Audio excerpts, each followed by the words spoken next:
Hey everybody, it's Jason Moore with the Fantasy Footballers Podcast, back again with another listener question. And this question comes in from Brendan from Chicago. He's been doing drafts on the fantasydraftwizard.com, another player doing that.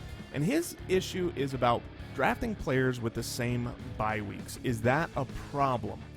Specifically, he's got two practical applications here. He sees that he, in several leagues when he's drafting early, he ends up with Jordy Nelson and AJ Green in the same team.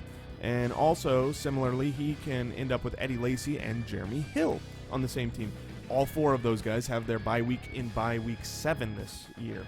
So the question is that a problem? And generally, I would say no. It's not a huge problem for multiple reasons. One is that's week 7. It's very different if the bye week was in week 4 and it's early in the season. But by week 7, especially if you keep listening to the Fantasy Footballers podcast and you are active, I would say that your best bet is to trade some of your guys as the year goes on, fill needs, improve your team. And so by week 7, you might not have those two guys on your roster. So I wouldn't worry about it too much from that standpoint.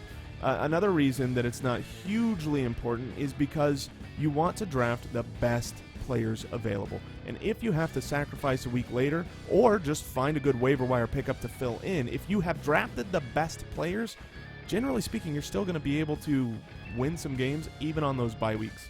So I wouldn't worry about too much. The only thing I would say is maybe use it as a tiebreaker. If there's two great guys that are both good options, it is always a good idea to be aware of your bye weeks. But don't draft a guy or don't not draft a better player because of his bye weeks.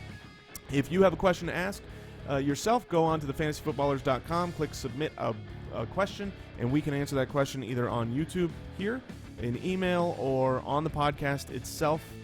You can become famous.